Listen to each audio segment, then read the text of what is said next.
Hi, I'm Bert with the Emerald Bay Outdoor Academy. Today we're going to take out some kayaks and visit some of our flying island friends, the pelicans and cormorants. Both of these amazing seabirds have special adaptations that help them in their life at sea. But their populations have not always been as healthy as they are now. So we're going to learn about what caused their populations to decline and then rebound.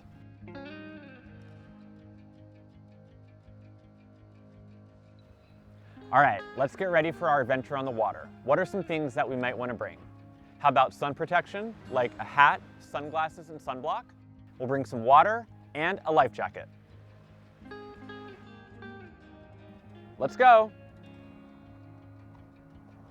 Our story begins 80 years ago when a pesticide called DDT was being used on farm crops so insects wouldn't eat the crops. However, DDT was also getting into the runoff and would end up in rivers, lakes, and oceans. A scientist named Rachel Carson started to notice that bird populations were being affected, and she connected the dots that it was because of DDT. So DDT would travel up the food chain through fish into birds, and then their eggshells would become so weak that the chicks would not hatch. She wrote a book about it called Silent Spring, and in 1972, the use of DDT was banned.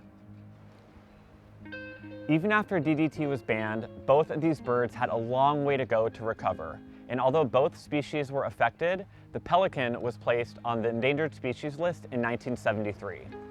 So today, both populations are healthy and thriving. As we go out kayaking, let's take a look and observe these amazing creatures in their natural habitat.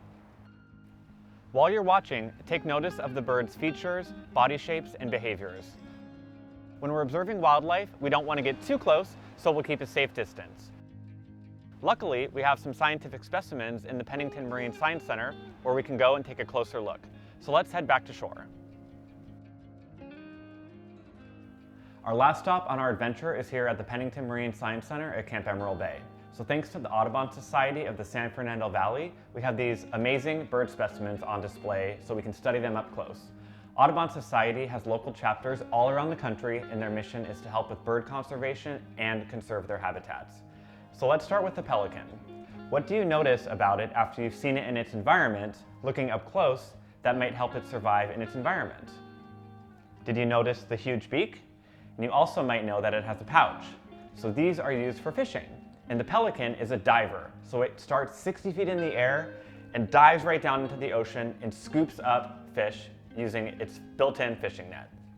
So let's start with the cormorant. We had a look at its environment out at the rock, but let's take an up-close look now.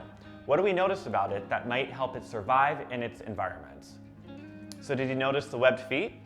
And how about the hook on its beak and the sleek body?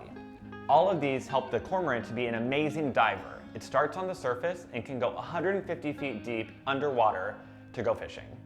For comparison, let's look at the American kestrel. This is a land bird and is the smallest of all the falcons. So if you look at its talons, it's perfect both for perching on a branch and for grasping prey. We hope you enjoyed our adventure today. The next time that you see a bird in your neighborhood or at the park, be sure to slow down and observe. It might just have an amazing story to tell.